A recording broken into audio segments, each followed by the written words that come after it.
I'm going to get myself buried. This seems to be a perfect place. Looks like they've got a track record.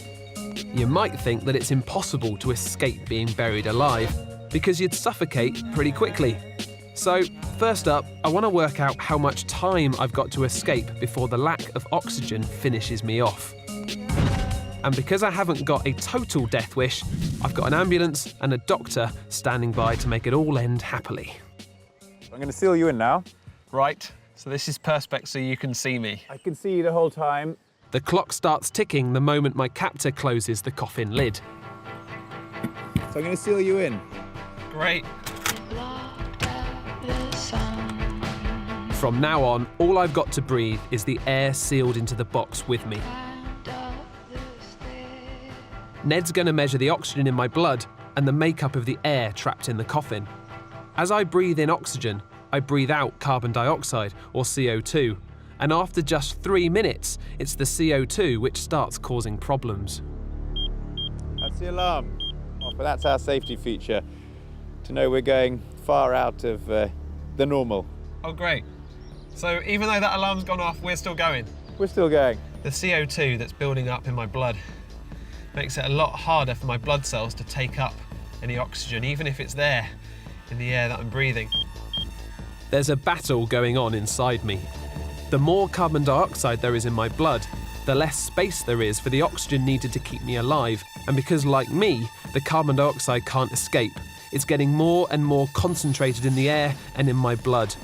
And struggling to get out just makes things worse.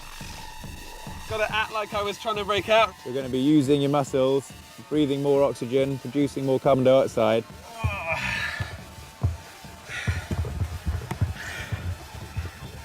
I just feel really, groggy. Ned's decided I've had enough. So we're going to get you out of there. Fresh air, come on. Ah.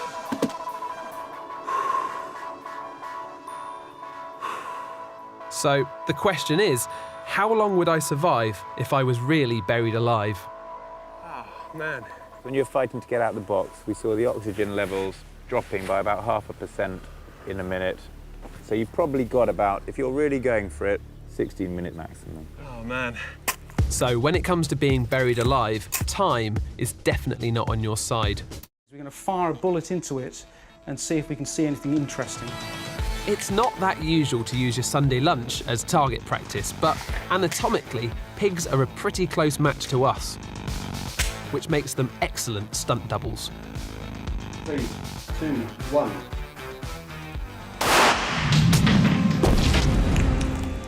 Wow, that was loud.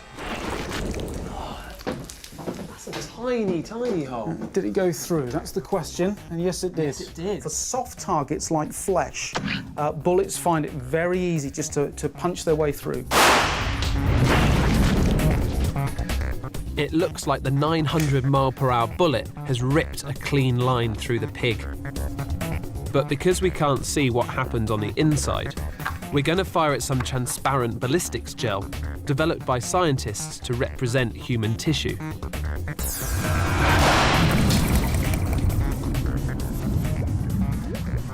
All we can see left is this one trail, this cavity that the bullet has left as it's passed through. What the bullet's doing is that it's transferring some of its momentum to the gelatin, and that results in a temporary cavity being formed. So that means if you're shot, you're left with this hole that we can see, but you've also had internal damage from your flesh kind of expanding and then falling back in on itself. To stand any chance of protecting our soft flesh from a speeding bullet, you'd expect a bulletproof vest to be rock hard, but that isn't always the case. This is light and it's really flexible as well. Well, the reason for that is that this is made of multiple layers of Kevlar, which is essentially made from a plastic, and it's a soft, tight body armour. So let's see what it does. 3, 2, 1. Right, well look, that's where it went through. You can see it. That's where it struck. Did it stop the bullet? Yes, it did. What a material. What a material, a plastic that can stop bullets. Now, if you think of when you kick a football to a football net, the football net catches the football. Yeah. And that's what the Kevlar is doing, except that in this case, the net is very, very strong, and that's what catches the bullet. Although Kevlar is very effective against handgun fire, it's pretty much useless against rifle rounds. Yeah. 2 holes. Gone through. Time to bring out the daddy of all bulletproof vests. So what we've got here, we've got a faceplate, and this faceplate would have a ceramic tile inside. Ceramic, so what, like your kind of plates at home? So not dissimilar. It seems we've upgraded from a football net to a dinner plate, and it's gonna have to be some piece of crockery to stop a 2,000 mile/hour rifle bullet.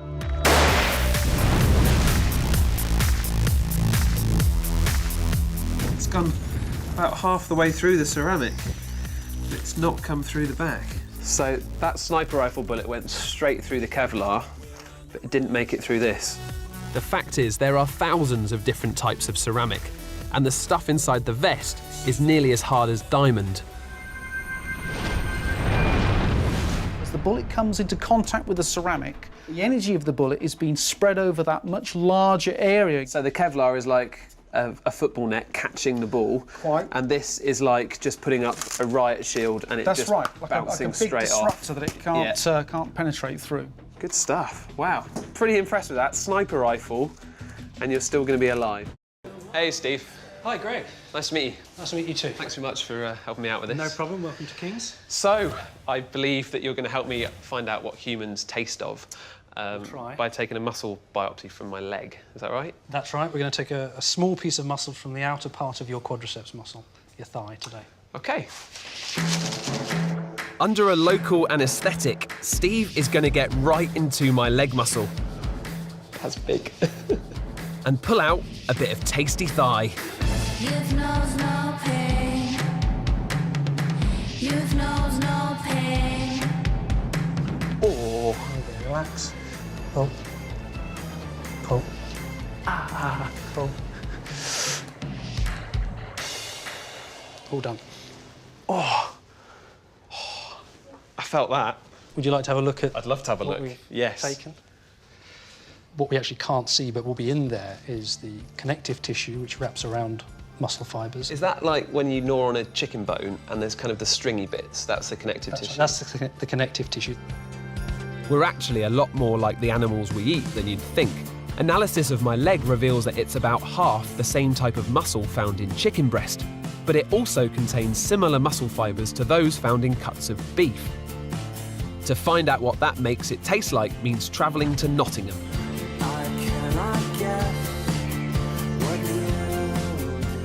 Hey, Avinash. Hello, Greg. How you doing? How you doing? The truth is, it's illegal to eat human flesh, even your own, but there's still a way to nail the taste. Avinash is about to make scientific history and analyse for the first time the aromas of cooked human. The aroma is usually around about 80% of the total composition of the flavour. And that's why when you eat a banana, if you do that with your nose and you eat it, it doesn't taste of banana. That's correct. So this is it. This is my cooked leg meat. That's correct, yeah. Can I have a smell? Go for it, see what you think. Yeah? Oh! Actually, that actually smells quite nice. Is it really? It's really meaty though. Okay. Like a lot richer than pork or chicken. Very distinctive, yeah. Oh, it's like beef and ale stew or something. So, what does Avinash reckon I taste of?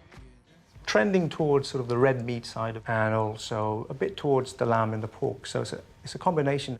Kind of feel like I need to taste it now for myself. You're on your own. You want a piece of me, piece of me.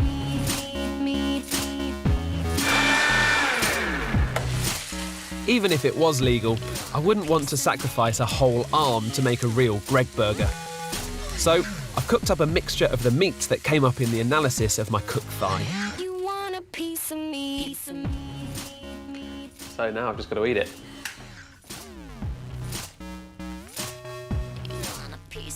It's good. It's like really beefy, bit lammy. I think that's going to be the closest I'm ever going to get to tasting human. I'll tell you what, it's pretty good. There are lots of things I'll do in the name of science, but I don't want to rot just yet. This poor individual, who died of natural causes just a few hours earlier, makes a pretty good stunt double. I've been waiting for you. It's been so long. So a pig will be really good for our test to see how long it takes a human to decompose. Their size is about the same, their skin is really similar to humans, they've got the same kind of muscle to body fat ratio, and their general physiology is quite similar to humans. It's as good a substitute for a human as we can get, really. Apart from the snout and the trotters, I suppose. To find out what happens to our bodies once we've pegged it, we're going to film this pig's decomposition 24/7. Although this is a fresh corpse, the pig is changing by the second. I thought it went stiff pretty quick. What you're talking about is called rigor mortis, which is the contraction of the muscles. It begins at about 3 hours after death. Let's leave him and see what happens.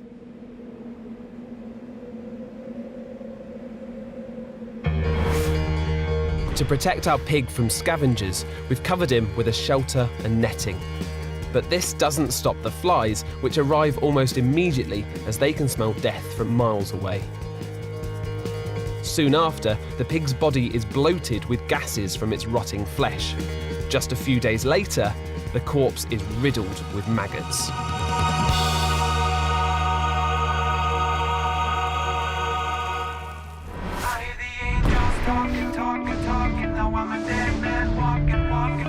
There's not much left of it now. That's pretty rank. The corpse has been through a process called autolysis.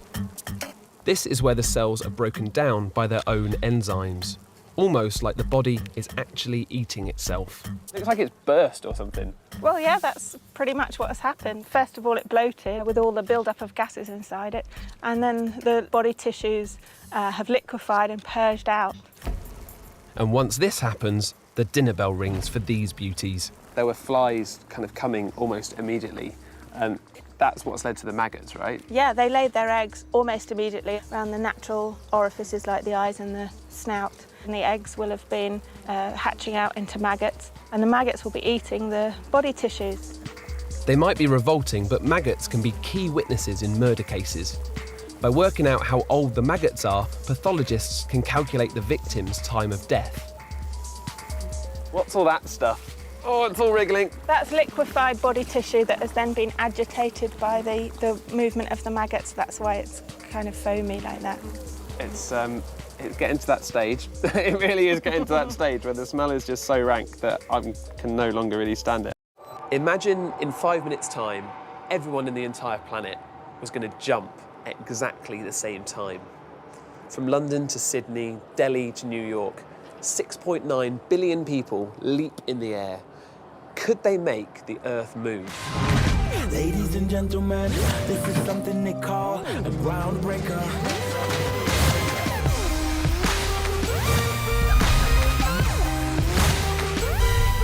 Now, the reason why I think that this urban legend could hold a grain of truth is because it is actually possible to affect the motion of the planet.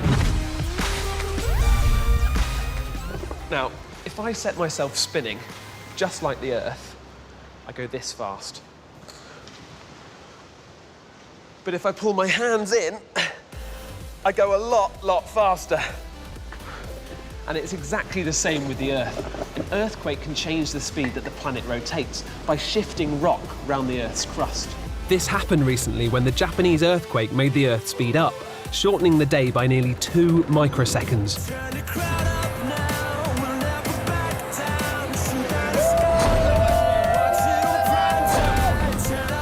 So the big question is, could we affect the way the Earth spins? So I want to get the crowd over there at the main stage to all jump at the same time, and I'm hoping it's going to make a small earthquake. And then with a bit of maths, I can scale that up and see what would happen if everyone around the Earth jumped at the same time, and whether that would change the speed of the spin of the Earth. Meanwhile, 1.5 kilometres away, there's a man in a field who knows that size matters. He's a seismologist, here to measure the impact of our festival earthquake. Can we test it? Yes. Come on. Oh, look at that. Nice one. That is brilliant. All I need to do now is convince a crowd of 50,000 to jump at the same time. Are you ready to do this, Greg? I'm ready, let's do it. How you feeling, Reading Festival? Right now, we're going to try something that has never been done at Reading before on the main stage. This man is Greg Foot. Can everybody wave at Greg from BBC Three? Hello, Greg. Hey, Reading, how you doing? Okay, so we are going to try to make an earthquake. What we need all you guys to do is jump and land and hit the ground at exactly the same time. Don't do it yet. Get ready to do it. We're going to count you down. We've got scientists who are going to measure the ground, and we're going to get Reading Festival on the Richter scale. Are you ready to do this? All right, we're going to count you down. Let's go. 5, 4, 3, 2, 1, jump! Yes, that'll do it. Shout Reading, the buses are working. Because this is Reading, we'll call it the Richter scale. The Richter scale, nice. Hopefully someone's going to run on in a minute. Have we managed to make an earthquake, Reading? Apparently at 0.6 on the Richter scale, you successfully made an earthquake, Reading. Good work. Thanks, guys. Thank you. That was amazing. How did it look? Well, the jump shows up really clearly. So, Paul, we've managed to detect that 1.5 kilometres away with 50,000 people. Yeah. If we have everyone in the whole world jump at the same time, could it change the length of the day? It's a bit more complicated than that. Although our crowd of 50,000 scored an impressive 0.6 on the Richter scale, earthquakes don't affect the planet's spin until they reach at least 8. And for this, you'd need 7 million times more people than currently live on the planet. Okay, so the urban legend is completely untrue. You cannot shift the planet if everyone jumps at the same time. You can't even change how fast it spins. There's no truth in it at all. So you're at the top of an office block and you take the lift because you can't be bothered with the stairs. But something's wrong. You're going down, but far too fast. What do? You remember hearing someone say that if you jump at the last minute, you can survive your perilous drop. But is it true?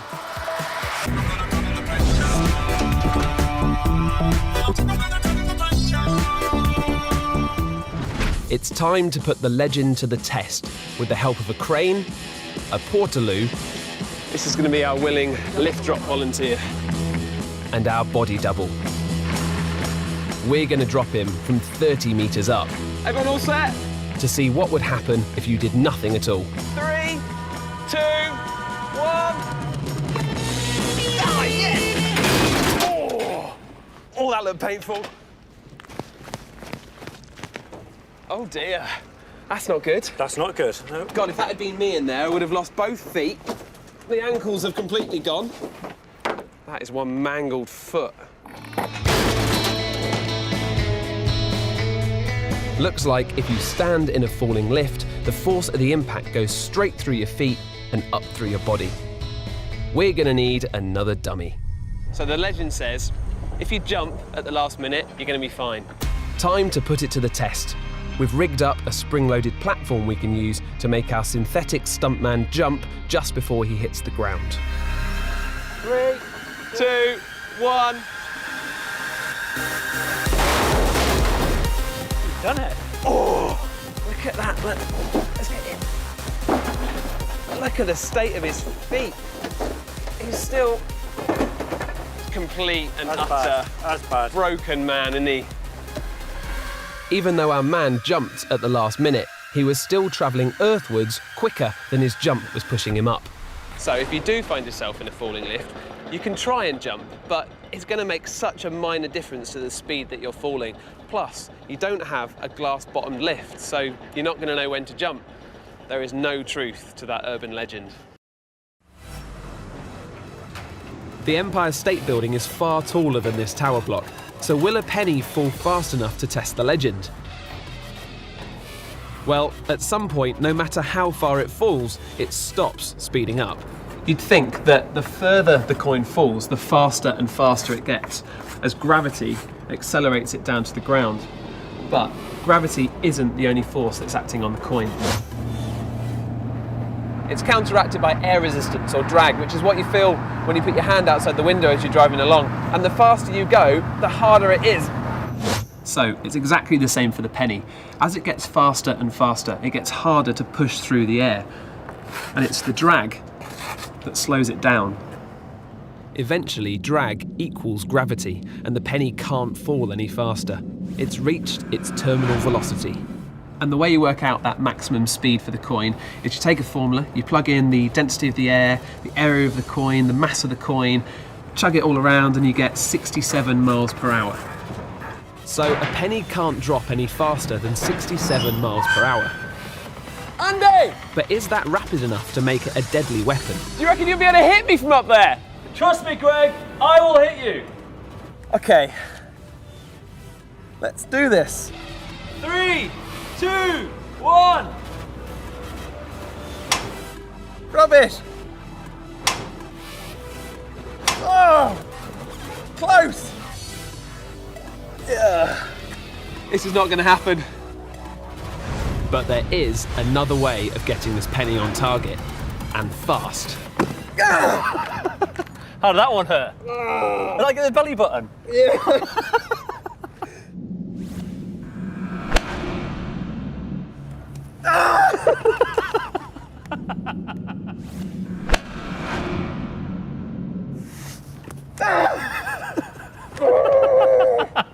Oh, it's instant. Look, it's instant. Look at that.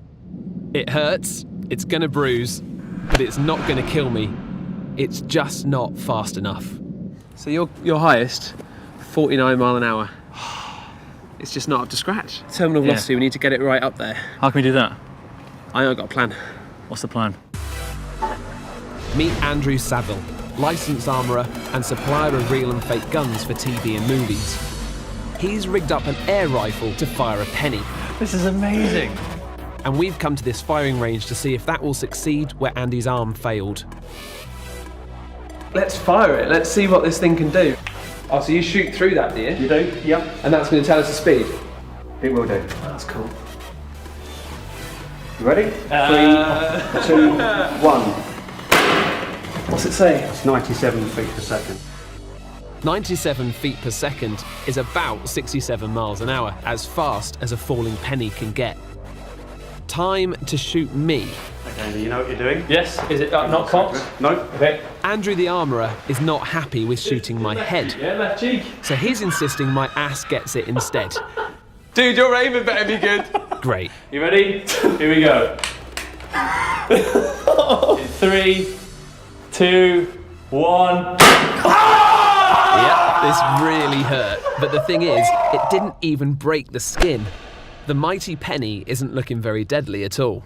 At least that shows that you can't get killed if a penny drops off the Empire State Building and it's going at max speed of terminal velocity. Wow. He is Dr. Zbigniew Szydło. I just call him Doc.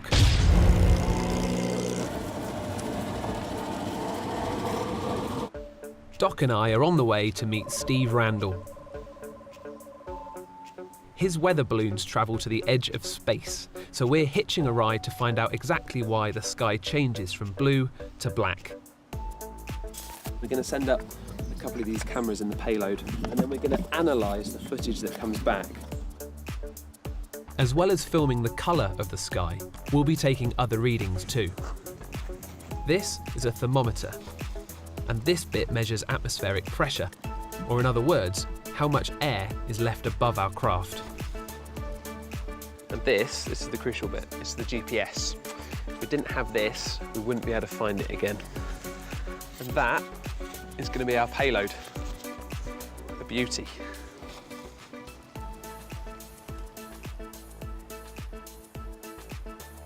I've always wanted to launch a spaceship, but I never thought it would look like this.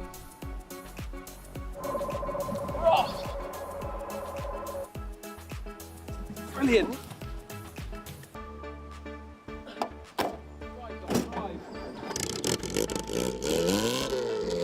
that balloon. Although we've now lost visual with Spaceship One, It's just got to 5,200 metres. here at Mission Control, Steve's in constant contact. It's currently just over 10,000 metres. At 10,000 metres, Spaceship One is over a kilometre higher than Mount Everest. And when it gets to 20,000 metres, higher than any airliner flies, the blueness of what we see from the ground as sky is now just a thin line on the Earth's horizon.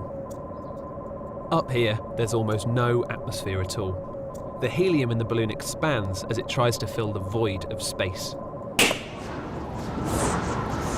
Now, the race is on to recover Spaceship One's re-entry module and harvest its data. Pick up the pace a bit, Dot, or are we going to lose it?